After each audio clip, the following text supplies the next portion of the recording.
वज़ीर आज़म शहबाज शरीफ ने पार्टी रहनुमाओं का अहम इजलास आज लाहौर में तलब कर लिया। इजलास में तब्दील होती मुल्की सूरत हाल पर तबादला ख्याल किया जाएगा।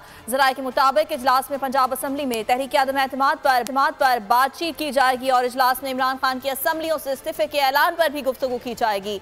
वज़ीर आज़म पार्टी रहनुमाओं से आइंदा की हिकमत अमली पर राय भी तलब करेंगे। इलावा वज़ीर शहबाज शरीफ की गवर्नर पंजाब बलीमो रहमान से भी मुलाकात मुतवक्के है। गुज़िश्ता रोज पाकिस्तान तहरीक इंसाफ के चेयरमैन इमरान खान ने रावलपिंडी में जलसा आम से खिताब करते हुए कहा था, तमाम सूबाई असम्बलियां तहलील करने का फैसला कर लिया है। पार्लियामेंट्री पार्टी से मुशावरत के बाद हतमी तारीख का ऐलान किया जाएगा।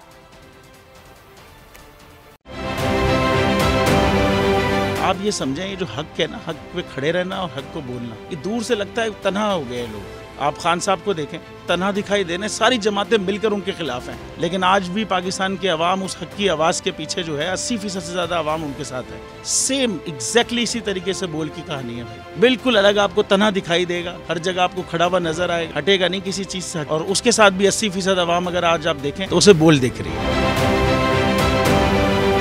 जाली केस है ना, ये हम पे उस वक्त बनाए गए थे जब हुकूमत यही थी, इन्हीं लोगों की हुकूमत थी ना। और ये जाली केस, इनको मैं नहीं कह रहा इस केस को जाली केस, इनको पाकिस्तान में क्या पूरी दुनिया में एक ऐसा शिकायत कुंदा नहीं मिला, एक ऐसा कंप्लेनेंट नहीं मिला जिसने ये कहा हो कि हमारे साथ फ्रॉड हुआ है। तो ये खुद ही बन गए कंप्लेनेंट और ये खुद ही इन्होंने खुद ही इन्वेस्टिगेशन की, उसकी खुद ही तफ्तीश भी की, यानी कि कंप्लेनेंट भी है, इन्वेस्टिगेशन ऑफिसर भी है। और इन द एंड इन्होंने फिर उसके बावजूद ये कोर्ट में जमा कराया कि जी ये केस जाली केस था और इसमें किसी किस्म जो कुछ एग्जैक्ट कर रहा था सब लीगल। ये मेरी बात नहीं है, ये इनके इन्वेस्टिगेशन ऑफिसर की बात। सबसे ज्यादा व्यूज और सबसे ज्यादा रेटिंग के साथ बोल आज भी रहा नंबर 1 पर।